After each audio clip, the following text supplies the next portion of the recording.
When we last left Paul last week, he was kind of in the middle of something big, in the middle of what probably for him was one of the worst times in his life, certainly in the life of his ministry. And I think it's only a moment in the actual account. It's in the middle of what's going to happen, but for us, it's just a good moment of pause for a week, because when this usually happens in our lives, when we're challenged, when we fail greatly, when we feel like God has abandoned us and can't use us, there's usually a point of time where we have to sit and wait and just contemplate on what our flesh is telling us, that we're a failure, that we compromised, that we did not do what God asked us to do, that we can never be used again, until the time God comes along and says, that's a lie. That's not from me. That's not Jesus speaking to you. That's yourself speaking. And just thinking about Paul this week and how God uses him greatly. I know I gave away the end of the story last week by jumping ahead and reading verse 40, but just thinking how many times we've gotten to that point, or I've gotten to that point, and just trying to figure out what God is doing, and greatly challenged and left there so that I could get to the point that I seek the Lord rather than seek my flesh, and seek my own opinion. With Paul, it's kind of a fast forward. It almost happens immediately. If you recall last week, just setting the stage for this week, as we're in the middle of what's happening, Paul returns to Jerusalem after 20 years. 20 wonderful, successful, fruitful years of ministry. He's gone from the road to Damascus, where he's headed to persecute the church in Damascus, to seeding the gospel across the known world, setting the stage for the church even we have today, the greatest missionary journeys of all time. And for the first time, he gets to go back to Jerusalem to see the people of Israel, his people, the people he loves greatly, the people he's missed greatly, the people that he'd be willing to give up his salvation for so that they would be saved. And when he comes back, if you remember, he's bringing a gift from the Gentile churches to the church in Jerusalem that is suffering from poverty and a famine. And he's also bringing some of the fruits of his ministry, the guys, his merry band of guys, Aristarchus and Gaius and Luke and Timothy, Gentiles, to come and meet the church in Jerusalem. The response is initially wonderful. James and the elders bring them in, and it's Jews and Gentiles meeting together. And Paul lays out what he did over the last 20 years in detail, step by step. And it says that they rejoice and they praise the Lord. But just as quickly as they do that, they then flip around what's going on, and they focus on themselves, and they focus on complaints. It's a subtle shift, but James shifts the focus of what they're talking about from God's glory to people's complaint. How often do we do that? See God working and, oh, it's great. God, you just miraculously healed this person, or you just miraculously opened a door for me, or took a barrier out of the way that was there. But what about this? What about this? What about this? What else can I complain about and worry about when I'm the son of the Most High God? And Jesus already won the victory through the cross. And that the focus is the church in Jerusalem. There's lots of people who are zealous for the law. And that doesn't seem to trouble James. We're no longer under the law, but the church, there's thousands of people who are still holding to the ceremonial law of Judaism. But when Paul comes in, the apostle of grace, the apostle to the Gentiles, who's preaching, you're no longer under the law. You no longer have to follow these rules, particularly if you're a Gentile, but also the Jews. The response of James and the elders is, well, we know you're following Jesus. We know that you yourself are not actually following the law, but can you tone it down a bit? It's making people uncomfortable. Your zeal for the freedom of Christ is making these other believers uncomfortable. So therefore, you have to adapt. You have to compromise. You have to get along. And we saw last week that Paul, surprisingly, goes along with it. And he agrees to the plan that they have. James and the elders have a scheme concocted where he's going to take part in a vow, likely a Nazirite vow, but they don't say specifically, and go along and pay for these other guys and their sacrifice in the temple. And it's while he's in the temple, while he's getting ready for the sacrifice, while he is compromising, that he's grabbed by a crowd of angry Jews. They're angry with what is going on. It's worth saying again that compromise, just in general, and in this particular example, it robs people of the contrast that is so needed in this world. If you look here, Paul is compromising with the people the most. He's compromising the gospel of grace, freedom in Christ, that you don't have to do anything more to be sanctified. You don't have to do anything to be saved. Jesus did it all. You're free. You're free of the schoolmaster. You're no longer under the law. He's compromising with the people who most need the message that you're no longer under the law. The Gentiles are fine. The Gentiles were never under the law to begin with. The Jews, they love the law, the certainty of it, the comfort of it, the tradition of it. They just hold on to, and they're trying to make themselves feel better through the law. I think we do that just as people. We might not be putting ourselves under the ceremonial law, but we like tradition. We like to work our way to heaven.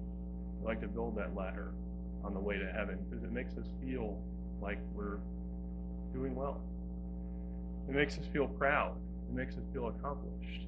It makes us feel like we are in control rather than submitting ourselves just completely to the one who's really in control, the one who already won the victory. The Jews desperately need the example of Paul, a Jew who is no longer under the law. And yet Paul compromises. In his view, in his wisdom, it's better to get along than to offend people.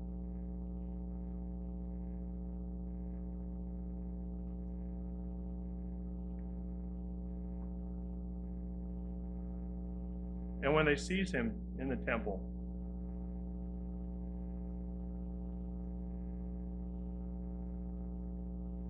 they accuse him. And if you go back to verse 28 and 29 of chapter 21,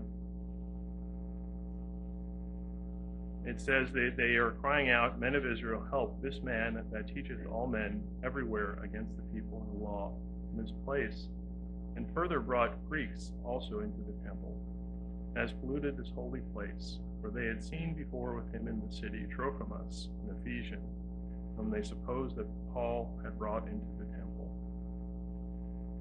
They accuse him of something he did not do. He never brought Trophimus, a Gentile, into the temple. But look at what they really accuse him of. The temple is the place for the Jewish people where the presence of God resided.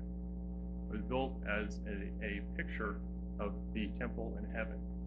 God's temple says that it's a picture, a pattern after his dwelling place in heaven. Well before this, God departed, his presence departed through the unfaithfulness of the nation of Israel. But they're still worshiping him at that temple. And they're desperately protective of that temple. It's set up in a way that on the outer ring, there's called the court of the Gentiles. And it's a place where the Gentiles can come, and that's as far as they get. It's really just the outside with some pillars, an open area. then there's a wall of separation that blocks off the inner area where the Jews are allowed to go from the outer area where the dirty, filthy Gentiles, as far as they go in the Jewish faith.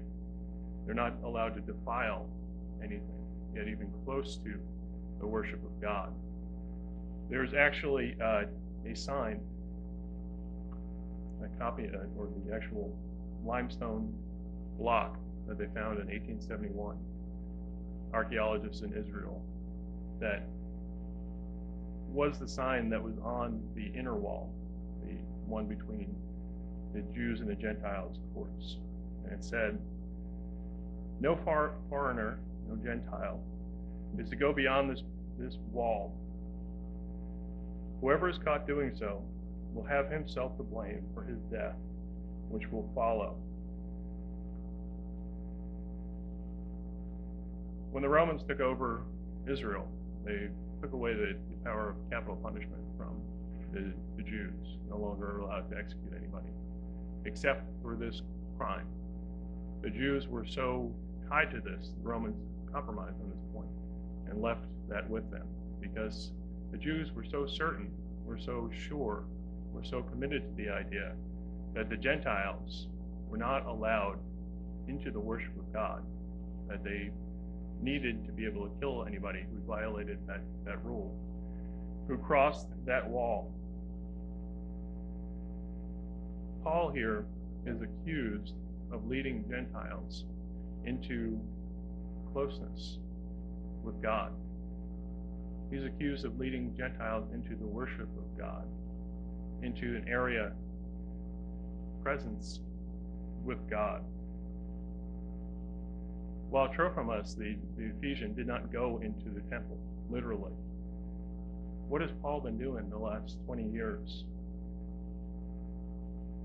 He's been out preaching the gospel to the Gentiles. He's been leading them into the presence of God.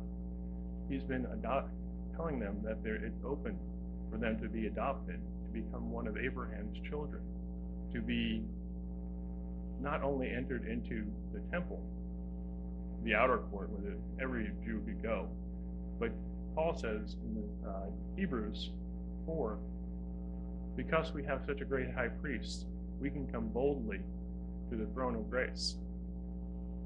Paul is saying to the Gentiles, the people that the Jews hate with a passion. Think about anybody that you dislike in this world, and times it by 1,000. That's how much the Jews hated the Gentiles.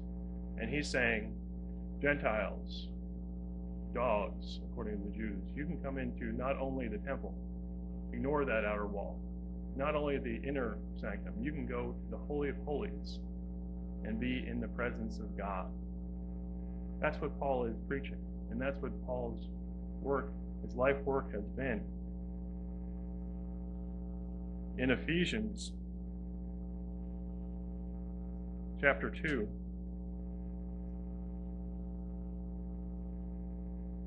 he explains why. And it's chapter 2, starting verse 12.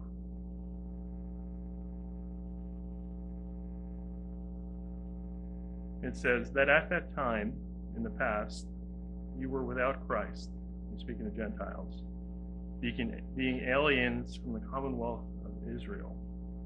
They're not Jews. They're not citizens of Israel. And strangers from the covenant of promise, having no hope and without God in the world. But now in Christ, you who sometimes were far off are made near by the blood of Christ. For he is our peace, who has made both one, and has broken down the middle wall, the partition between us, the wall of separation, having abolished in his flesh the enmity, even the law of commandments contained in ordinance, for to make in himself from two one new man, so making peace, and that he might reconcile both unto God in one body by the cross, having slain the enmity thereby.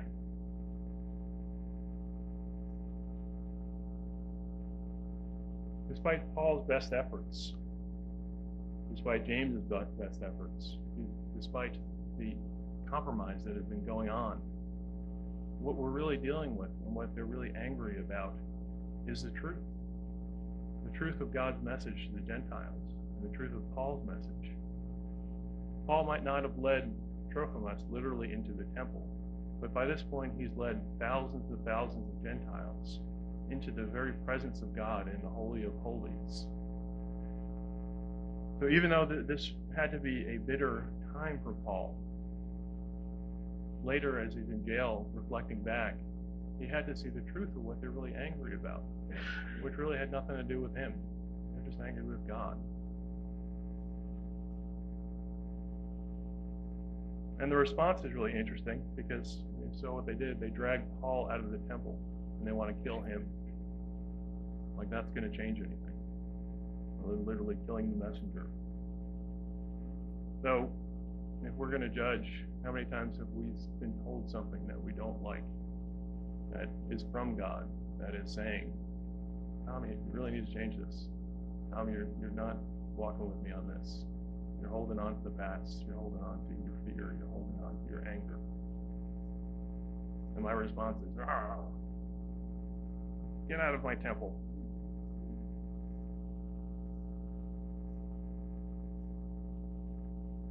Pride loves tradition. Pride loves the status quo. Religion loves buildings. Religion loves structure and tradition. The children of God love Jesus. And even if it's hard, even if we don't like the message, even if it points out our compromise, our sin, we should always be thankful and grateful to the messenger and ultimately to God for that message. Here we have the nation of Israel, which in the Old Testament has been said to be a light to the Gentiles. That's their purpose. In addition to being the children of Abraham, the children of God, they're supposed to be an example for the Gentiles. That God has a plan for the Gentiles. They want no part of them. They want nothing to do with them. And they want to kill anybody who would associate them with the Gentiles.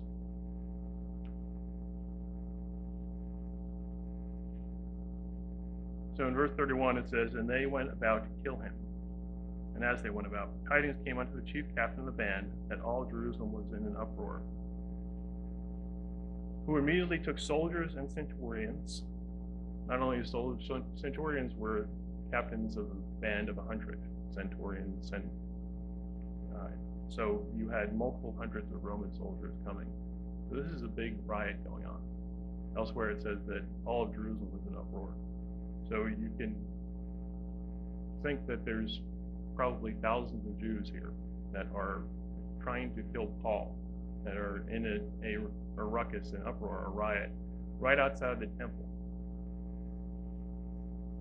If you think about that, the absurdity of that, the temple represents God's power, God's presence, and they think that it's okay to riot outside the law, murder someone directly in front of God's presence. Our pride really gets us off, completely missing God's mark if we let it take over us. And ran down unto them, and when they saw the chief captain and the soldiers, they left beating of Paul. Then the chief captain came near and took him, and commanded him to be bound with 2 chains, and demanded who he was and what he had done. And some cried one thing, some another, among the multitude. And when he could not know the certainty for the tumult, he commanded him to be carried into the castle. It reminds me of the Ephesian riots, where they're angry, they're certain they want to kill the disciples. They have no idea why. We've got a big crowd here that is just being stoked on by Satan, by their anger, by their pride, and they have no idea what is going on. And when he was come upon the stairs, so it was that he was born of the soldiers for the violence of the people. They have to literally tear Paul out of the crowd because they're so insanely angry with him that they just don't want to let go. For the multitude of people followed after him, crying, away with him.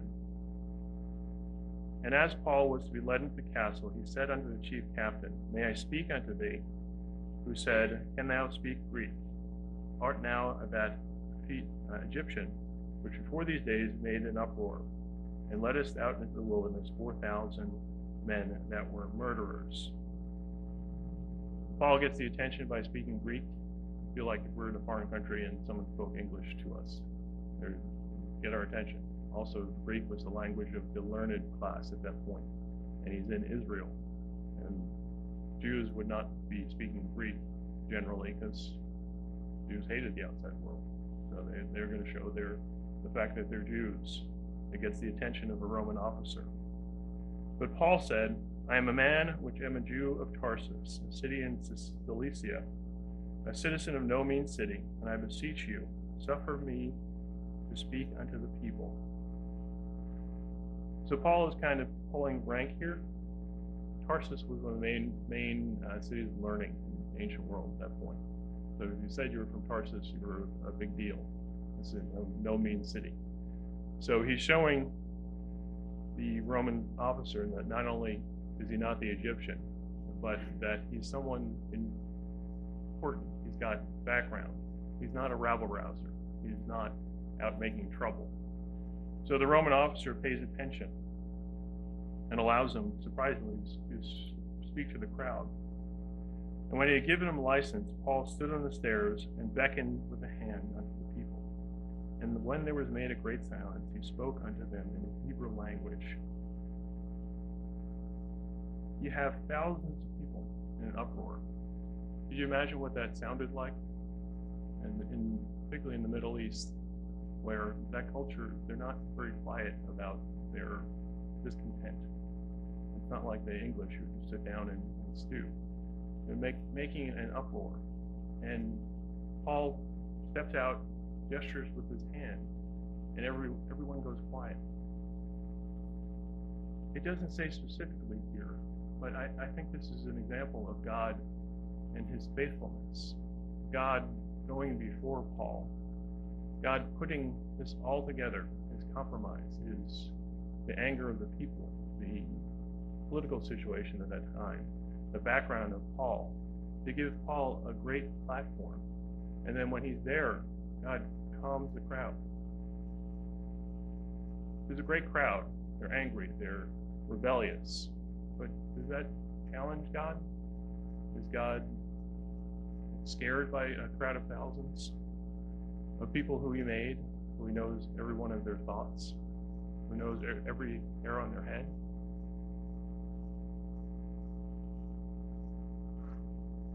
God, in the Bible it says that God will never leave us or forsake us. Paul's in the midst of compromise and has fallen down. And not only does he pick him back up, but then he goes before him to allow him to do his work. He doesn't leave him or forsake him. He doesn't abandon him. It doesn't matter how lost we get. If we just continue to seek his face, God is going to use us. No matter what we think of us, God will use us if we think of God and follow God.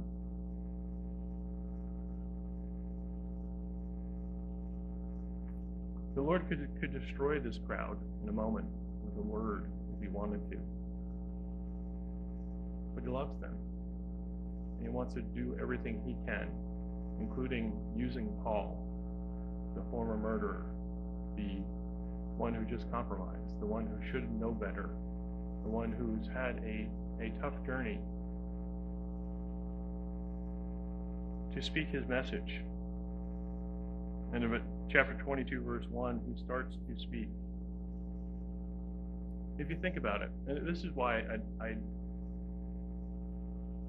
love Paul, I love Peter, and some people say don't criticize anybody in the Bible, and it's not. I don't think it's really criticism because what happened, but I think God puts them there because each one of us here is flawed. I'm flawed. And I hate to tell you, you're flawed. And we fail. We try really hard. We try to follow God, but we fail. And we fail a lot.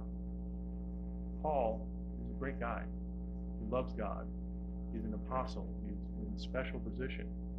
But he fails because he's a person. He's not Jesus.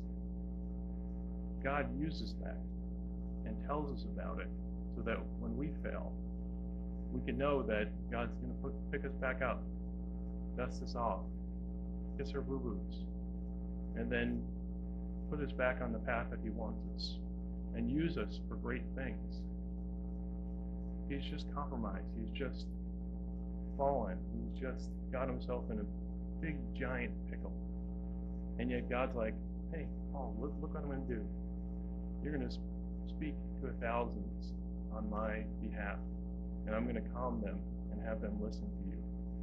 I'm going to give, in the process of carrying out my will, I'm going to give you your greatest heart's desire too.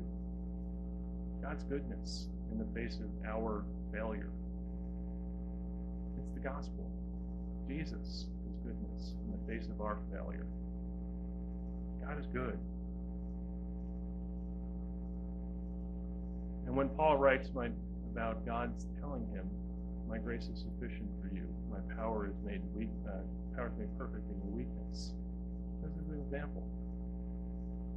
Paul's beaten, probably feeling terrible, and yet God's power shines through. People are given a chance. And he starts off by saying, men, brethren, and fathers, hear my defense, which I make now unto you. The beginning, men, brethren, and fathers. You remember back in Acts chapter 7, when Stephen was given his defense before the Sanhedrin. Paul is there and he hears him. And I think it's a deliberate choice of words. Stephen starts his defense exactly the same way. Men, brethren, and fathers. I think Paul is going back to the beginning, back to when he was there taking part in Stephen's martyring, his stoning. When he says, hear my defense, he could have just said, guys, I did not take the Gentiles into the court. That was not reserved for them. I didn't violate the law. I didn't do that. I'll see you later. We're done here. There's no evidence of it. But that's not the issue. The issue is the gospel of grace. The issue is, are we under the law or not? Do we have to keep the 600 and something commandments? I can't even remember how many there are. I don't think I do a good job keeping them. So rather than take the easy way, Paul goes straight in and preaches the truth, what he was chosen to do, preach the gospel of grace to thousands. Because he knows that this is not a factual, not an earthly issue. The earthly issue is the temple and their love of the temple, their defense of the temple, and tradition and pride and all that. Did he walk in? Did he not walk in? The spiritual issue is what's important. So Paul doesn't take the easy way out, and he goes straight in and talks in a way that can relate to people. Have you ever given your testimony? This is really what Paul is doing. Testifying as a witness to what God has done for him. And he starts out, it says, and when they heard that he spoke in the Hebrew tongue to them, they kept the more silence. And he said, I am verily, truly a man, which am a Jew, born in Tarsus, a city in Cilicia, yet brought up in this city at the feet of Gamaliel, and taught according to the perfect manner of the law of the fathers, and was zealous towards God, as you all are this day. Paul's laying out his qualifications, saying, I'm a Jew also. I'm just like you. But if you pay attention, I'm actually probably more qualified than all you folks are. I was brought up by Gamaliel, the foremost teacher and rabbi at that time. He's still very well respected in Judaism. It'd be like saying in the Maryland context, I used to play baseball with Cal Ripken. And Cal Ripken Sr. taught me. He'd sit up and say, ooh, he knows baseball. He knows what he's talking about. Gamaliel is a big deal. Paul was the Pharisee of Pharisees. He was a big deal. He had the bona fides to be able to speak, to say he's not just some foreigner. He's not just some guy speaking. And he says, I was zealous towards God, as you are. In Romans 10, Paul explains what he's talking about. Verse 1, he says, Brethren, my heart's desire and prayer to God for Israel is that they might be saved. For I bear them record that they have the zeal of God, but not according to knowledge. For they, being ignorant of God's righteousness, and going about to establish their own righteousness, have not submitted themselves unto the righteousness of God. For Christ is the end of the law for righteousness to everyone that believes.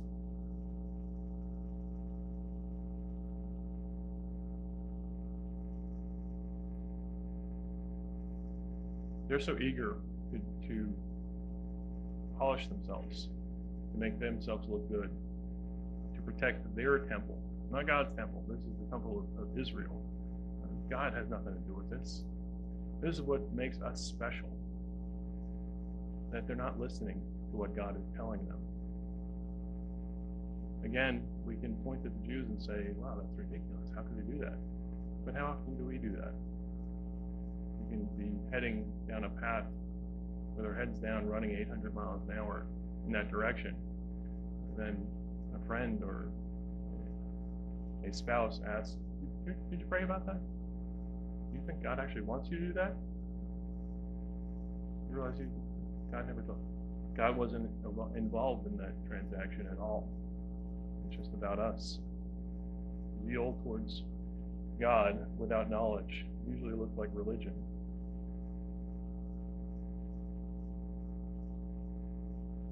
And I persecuted this way unto the death, binding and delivering into prisons both men and women, as also the high priest does bear me witness, and all the estates of the elders, from which also I received letters unto the brethren, and went to Damascus to bring them which were there bound unto Jerusalem, for to be punished. It's possible that the high priest is there, just in the language, high priest bears me witness. Paul is establishing not only that he was taught by Gamaliel, not only was he a Jew and a Pharisee, but he was given charge by the Sanhedrin. He was part of the ruling class of Israel. So he was a bigwig there, saying if you are basing it on Israel and basing it on your Judaism and your righteousness, I understand. I reached the peak of what you're trying to do. I was a bigwig. I was a big guy. I was perfect at what you're trying to do. So listen to me. Listen to what I'm saying. And it came to pass that as I made my journey and was come near unto Damascus about noon, suddenly there shone from heaven a great light round about me. And I fell unto the ground and heard a voice saying unto me, Saul, Saul, why persecutest thou me?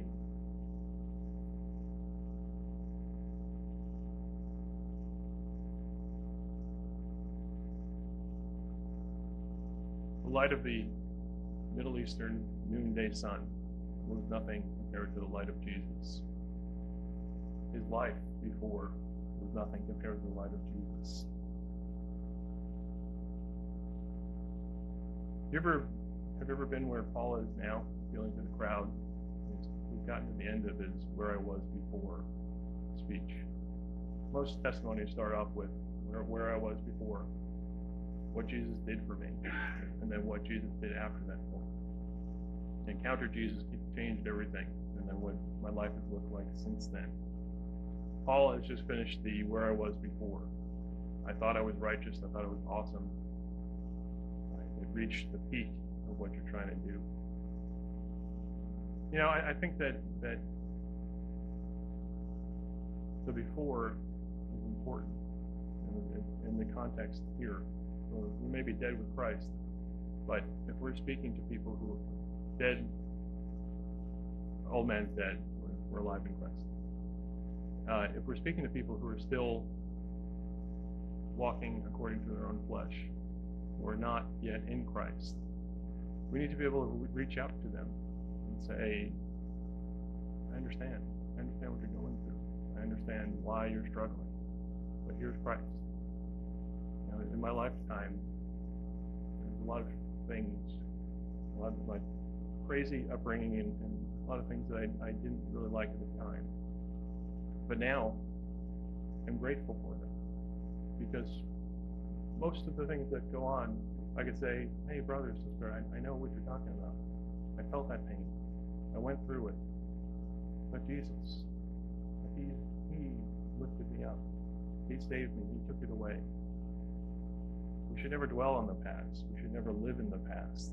But we can use it to speak to people and to comfort people and lead them to Christ. Or if we're in the position of the crowd at this point, who is struggling, who is angry, who is lost, who can't let go of tradition, who can't let go of the things that are leading them to death. But Jesus, again, we speak, trust in Jesus to lead us out of that. Because we know brothers and sisters who have struggled with the same thing and can tell us about it, and tell us about the glorious thing that Jesus did to save them. So Paul was a Pharisee of Pharisees until it was exposed to him that everything in his life, his zeal for God, was actually persecuting Jesus himself. And verse 8 says, and Paul answered, Who art thou, Lord? And he said unto me, I am Jesus of Nazareth, whom thou persecutest. And they that were with me saw indeed the light, and were afraid, for they heard not the voice of him that spoke to me. And I said, What shall I do, Lord? And the Lord said unto me, Arise and go into Damascus, and there it shall be told thee of all things which are appointed for thee to do.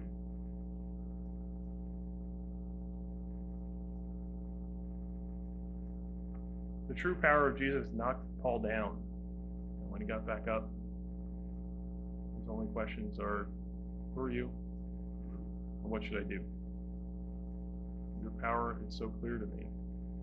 I just want to know you better, and I just want to follow you. And when I could not see for the glory of that light, being led by the hand of them that were with me, I came into Damascus. And when Ananias, a devout man according to the law, having a good report of all the Jews which dwelt there.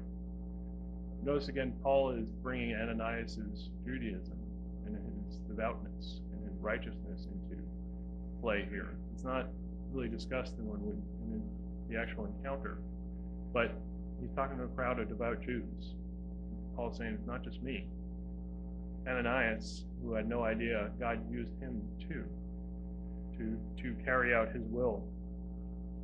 He came unto me and stood and said unto me, Brother Saul, receive thy sight. In the same hour I looked upon him. And he said, The God of our fathers has chosen thee, that thou shouldest know his will, and see the just one, and should hear the voice of his mouth.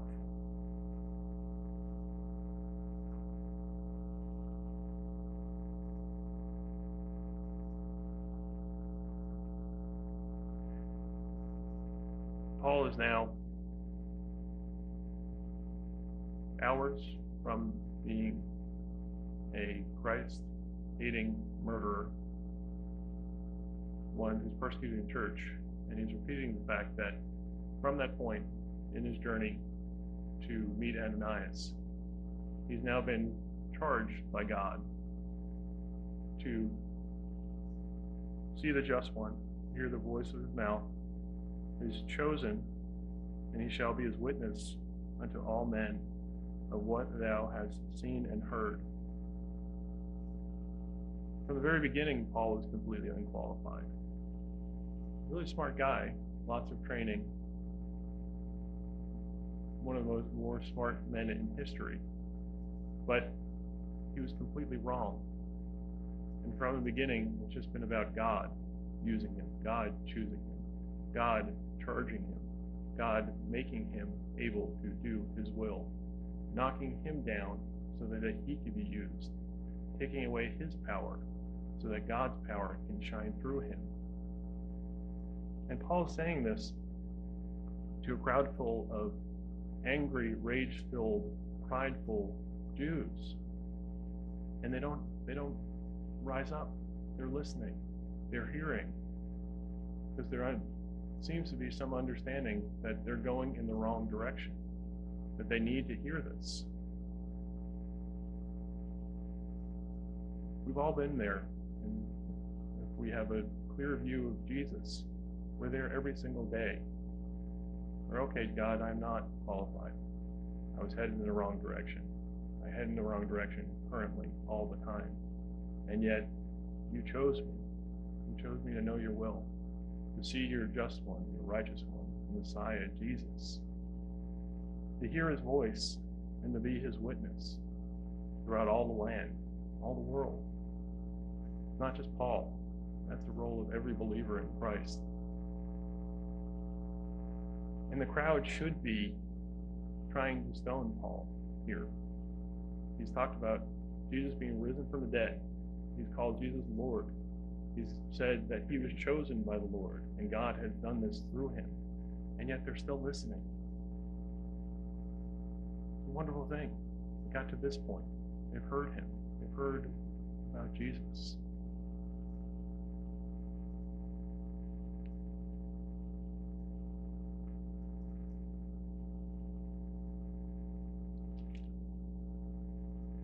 Verse 16 says, "And now why tarriest thou?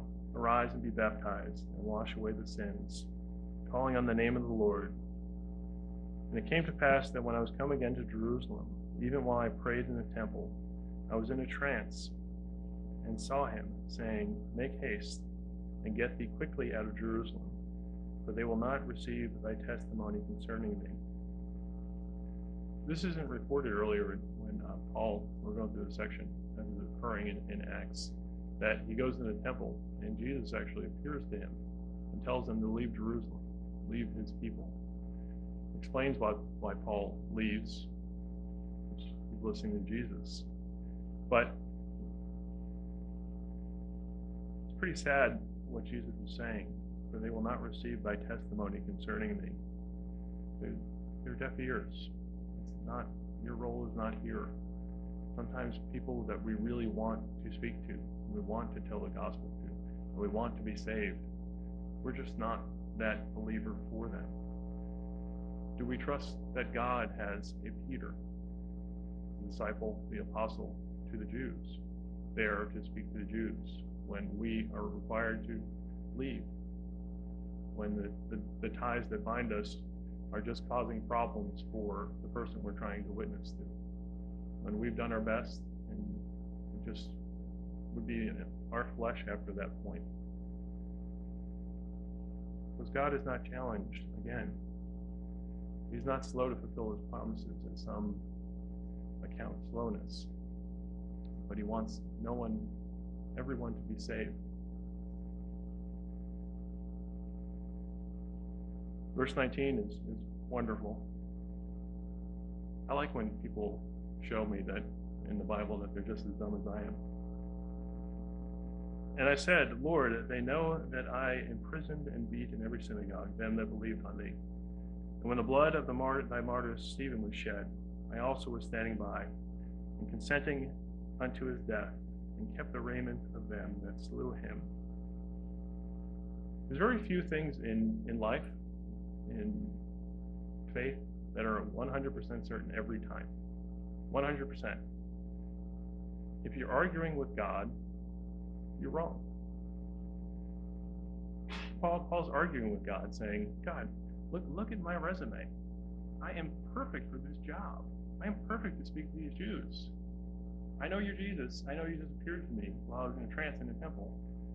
And this is awesome. And I know I was just wrong, a couple weeks ago. And I'm very new to this Christianity thing, but you're totally wrong, God. It's ridiculous. But again, dude, am I the only one who's done this? Anyway. We get so caught up in what we want and what makes sense to us that we put ourselves back on the throne of God, on the throne of our life. And Jesus is gentle. He just says, and he said unto him, Depart, for I will send thee far hence unto the Gentiles. And do you think Paul has any idea of the 20 years that will follow at this point? As he's walking out of Jerusalem, do you think he's still thinking, man, God's wrong. I know he just appeared to me, but I'd be perfect for this job. Think about how many people I could reach. I can go and give this testimony, not 20 years from now.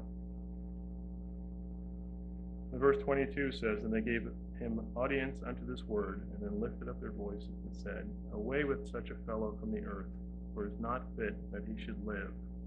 And they cried out and cast off their clothes and threw dust in the air.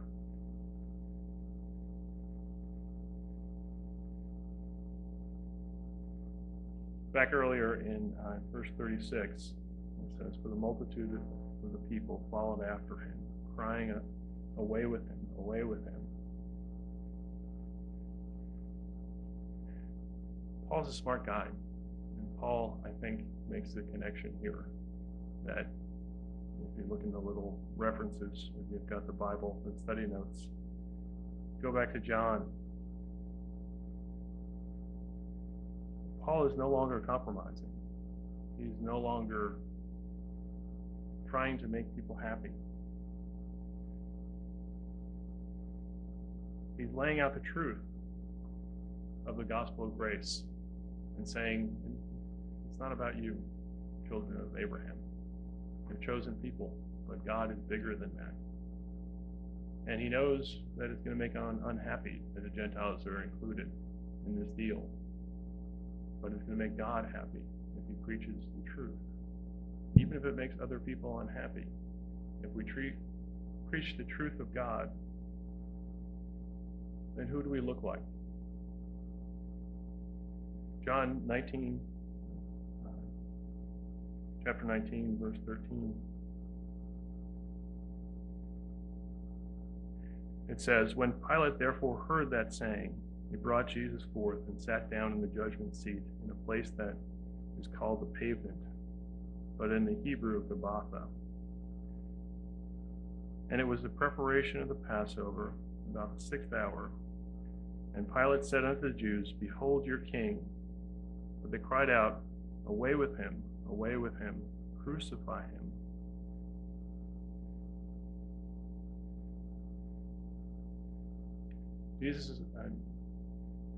Paul is looking like Jesus. They cried away with him. They wanted to kill Jesus. Jesus says they're going to hate you because they hated me. They're going to reject you because they rejected me. They're going to try to kill you because they tried to kill me, or they killed me. They're not going to like your message because it's from me. Have you noticed what Paul does every step of his testimony? Paul never says, I did this, I chose that, I did this. He just says, I was going this way, Jesus. He sent me that way. This is all about God and all about his goodness and what he does. And as they're crying away from him, away with him, get him off this earth, kill him, I think Paul must have been happy at that point. Must have been grateful and praising the Lord. Because in just a few moments, he went from compromising, from blowing it big time, to doing exactly what Jesus did. Being truthful to Jesus and faithful to Jesus. And at least getting out what Jesus did for him. And then leading those thousands of people in their salvation, their relationship with God, to God.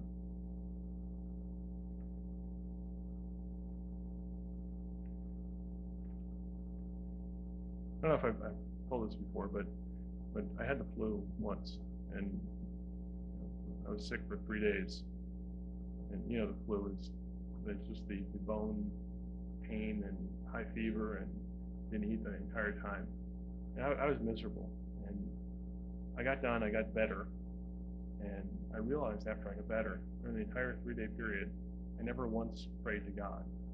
I never once talked to God. I was so caught up in my own pain and my own stuff and trying to make things better and taking medicine and whatnot.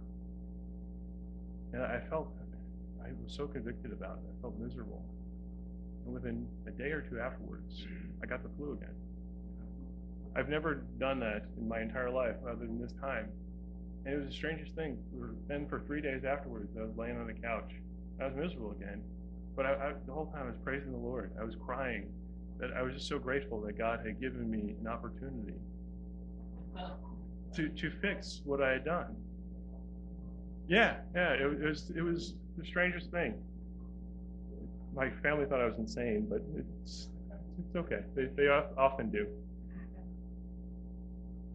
But think about on Paul's scale, how great that this moment must have been, even though the world would say it was horrible.